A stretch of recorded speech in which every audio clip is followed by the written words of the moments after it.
Oh, sige, pre. Ito, tinawag na sila guys. Ito ng oras namin.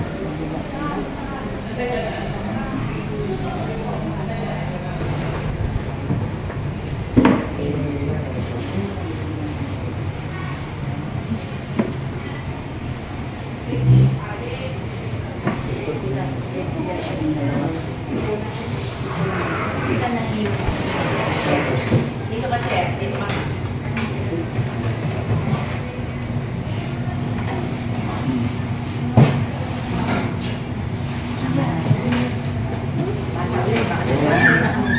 Picture dun.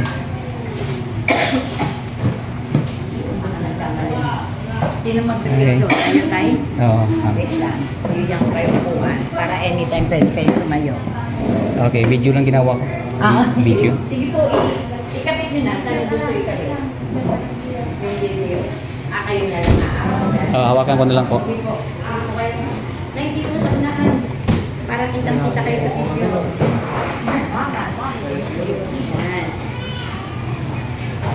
Dali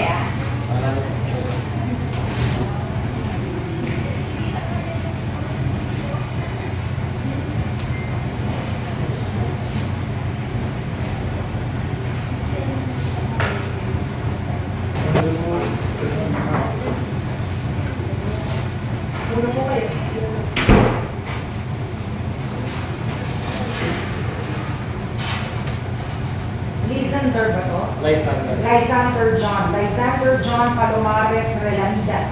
Anong nickname mo iyo? Ano tinatawag sa mga kaibigan mo? LJ. LJ. Eva Timbal Gales. Ikaw iya, anong nickname mo? Eva lang. Oo, kasi ikli no? LJ and Eva. Nagsasama na kayo? Gano'n na kayo katagal nagsasama? Tagal na po kasi yung pangalan. Kaya mga anak na? Opo. Malaki pang dagdagan? Opo. Kailan pa? Lima. Lima ba? Lima? Gusto niyo pa? Lima? Bakit naman hindi? Pwede naman. Bata ka pa, 31 ka pa lang. O nga, 36 nung nanganak ako ng mga anak eh. Sunod-sunod. Ay, kaya. Diba? Lima. Sige. Bago tayo mag-umpisa, gusto ko lang ipaliwanag sa inyo lahat, lalo-lalo na sa dalawang ikakasal na sa ilalim ng pagkakasal ng inyong lingkod ay nabigyan ng kapangyarihan ng makapagkasal o makapagsaw ng isang marriage. Ang kasal na ito ay hindi na iiba sa kasalan na ginagawa natin sa simbahan sa harapan ng pari o sa kasal. Na ginagawa natin sa harapan ng pastor o sa harapan ng mayor sa city hall. Ang epekto ng pagkakasal na ginagawa natin ay kare-karehas lamang. Iba-iba lang kami ng costume, iba-iba kami ng style ng pagkakasal, iba-iba lang ang batas na nagbigay sa amin ng kapangyarihan para makapagkasal. Pero ang epekto nito ay isa lamang at pagkatapos ng araw nito, ang mga responsibilidad na gampanan ninyo sa bawat isa bilang mag-asawa ay more or less the same responsibilities na ginagampanan ng mga mag-asawang ikinasal ng mga nabanggit ko kanina. At least the basic responsibilities are just the same. Depende na lang yan sa magiging takbo ng inyong pagsasama pagkatapos ng kasal nito. Ngayong umaga, ngayong hapon, meron akong ilang katanungan sa inyo na gusto ko sagutin ninyo ako ng tama. Lysander John Palomares Relamida, pusang loob ka bang pumunta dito ngayong hapon para magpakasal kay Eva Timbal Gales? Okay. Sigurado ka? Okay. Hindi ka pinilit? Hindi. Tinapot? Hindi. Bakit ka magpapakasal kay Eva? Gusto ba natin ko siya? Okay.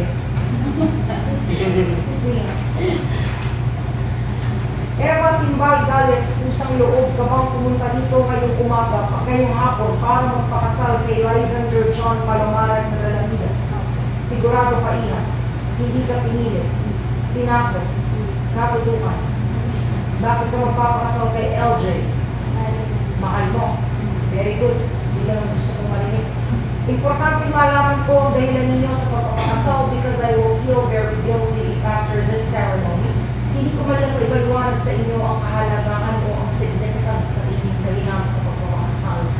Because I personally believe and I hope that you will agree with me that the foundation of marriage is love. Ibig sabihin, wala na kayong iba dapat dahilan sa pagpapakasal, kundi dahil mahal nyo lamang ang isa't isa. Hindi sapat na dahilan yung nagsasama ng may anak na kaya kayo nag-desisyon magpakasal na. Pero yun lamang sinabi nyo sa akin kanina na mahal ninyo ang isa't isa ay sapat na dahilan na para ikasal ko kayo ngayong hapon. Meron na akong mga ilang bagay na gusto ipaliwanag sa inyo na sana kapulutan niyo banangalan. Palagay ko ito na yung mga pinakamahalagang bagay na kailangan ninyong malaman bago kayo tuluyan magsama bilang mag-asawa at palagay ko naman sa panahon na pinagsamahan ninyo bilang mag-doble. Isa, dalawa o tatlo man sa mga bagay na ipapaliwanag ko ay pinagdaanan nyo na o kasalukuyan nyo pinagdadaanan, pero iba na rin ang napapaalalahanan. Tao lang tayo. Madalas tayo nakakalimot. Kahit ako nagkakasal, kahit araw-araw ko itong ginagawa, kailangan ko pa rin ang pagpapaalala. Kaya makikinig kayo mabuti, 5 lang ang ipapaliwanag ko. Number 1. Kapag sinasabi nyo na nagmamahalan kayo, kailangan meron kayong respeto sa isa't isa bilang mag-asawa at bilang mga tao.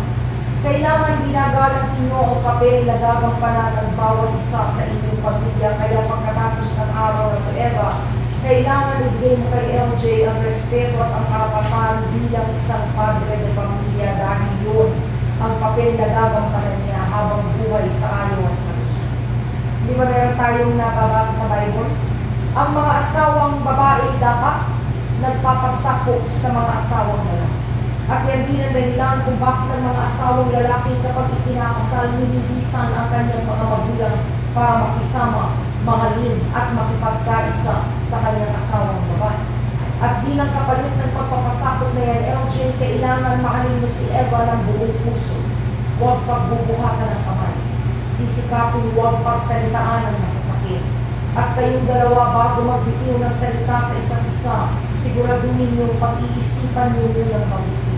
Hindi yung kung ano na lang ang pumasok sa isip kahit nakakasakit, kahit nakaka-insulto, sinasabi natin. Remember, after this marriage ceremony, you are no longer two, but one, in body and in spirit.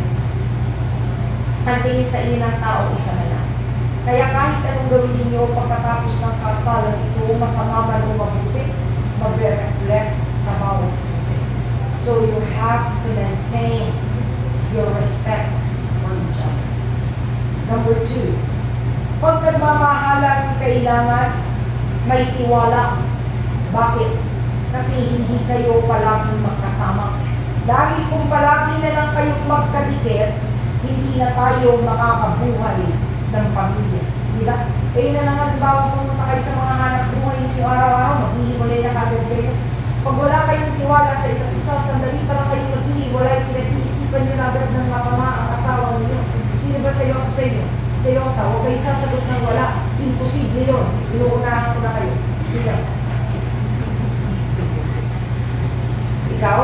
And if ever you feel that way, again, that is perfectly normal. Bakit? Dahil bukod sa nagmamahalan kayo, ang aking mundo ay isang malaking tukso. Kahit saan ka pumunta, kahit hindi ka lumabas ng kwarto, minsan tukso ang lumalapit sa bahay. At pag mahina-hina ang naturalesa natin, bumibigay pa tayo sa tuksong yan, kaya minsan ang mga mag-asawa nagkakadepensya. That is the reason why I want you to remain loyal and faithful to one another. Kaya ako kayo tinanong kami, kung kayo ba'y pinilit, tinakot natutukan, dahil kung gano'n din lang, pwede ko kayong hindi kasal, pero dahil kusang loob kayo pumunta dito, kailangan panindigan ninyo yung pagmamahal na meron kayo para sa isa't isa. Kasi, decision nyo yan. Number 3 is communication, very important. Bilang mag-asawa, you have to have an open communication. Pag sinabi natin open communication, anong ibig sabihin? Hindi ka lang dapat marunong magkwento. Dapat marunong ka rin makinig dahil hindi lang ikaw ang may sasabihin sa asawa. Dapat lahat ng bagay pinag-uusapan, walang tinatago, walang nagiging sa isa't isa. Bukod sa pagiging mag-asawa, dapat maging matali kayo magkaibigan. And I hope that you can still develop that friendship as you live together as husband and wife after this marriage ceremony. Meron lang akong isang pakiusap sa inyo. Dahil base sa personal kong obserbasyon, ito ang madalas nagiging problema ng mga mag-asawa at madalas nagiging problema din namin mag-asawa hanggang ngayon. Huwag ninyong pahuhulaan sa asawa ninyo kung anong nasa isip. Kung meron kayong galit, kung meron kayong tampo, kung meron kayong sama ng loob, kahit konti na. Kung meron kayong ayaw, kung meron kayong gusto, magtapat kayo, tapos pag-usapan ninyo ng maayos. Huwag niyong kikingkinin, huwag niyong iikunin, tapos pag hindi na kayo makatiis, para na lang kayong bulutang sumasama.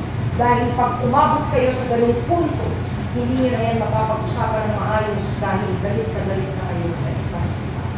So please, be very, very honest with one another. Number 4 is sexual intimacy. Sex is a beautiful experience. It is a wonderful experience. It is a gift from God, and it is your obligation to your partner as husband. After this marriage ceremony, sex becomes a marital obligation. Isang obligasyon na hindi inaabuso at gusto ng Panginoon na ginagawa ninyo dahil isa sa maraming dahilan. Kung bakit ang dalawang tao ay pinagsasama niya sa pamamagitan ng kasal ay para magkaroon ng mga anak, magkaroon ng pamilya. Aminin ba natin at hindi? Sex strengthens the bond of marriage. Pinatitibay niyan ang pagsasama ng mag-asawa. Kasama yan at parte yan ng pag-asawa. And I encourage you to enjoy it as a couple and to enjoy it while you are both very young. Huwag nyo nang hintayin umabot pa kayo ng mga 90 anyos bago nyo ma-realize na darling, dapat pala inaraw-araw na natin yun. Dahil pag-abot nyo ng ganong edad, ikaw LJ, ikaw ang tatanong ko iyo, pag-abot mo ng 90 palagay mo. Oh, makakatambling ka pa. Ha? Palagay mo, makakapag-push-ups ka pa, mga 10 beses pa, palagay mo lang. Wow, parang nag-iisip ka pa eh. Hindi mo aabot ka pa, buhay ka pa. Di ba sa panahon ngayon? Lalo na ngayon. Yung umabot tayo ng 65, 70 years old, sapat nang ipagpasalamat, 90 pa kaya. Kaya habang mga bata pa kayo, habang malalakas pa mga resistensya ninyo, habang wala pa kayong nararamdamang sakit-sakit sa katawan. Pagkatapos ng tanghalian ninyo mamaya, palayasin nyo na itong mga bisita ninyo. Pagulong na kayo sa kwarto.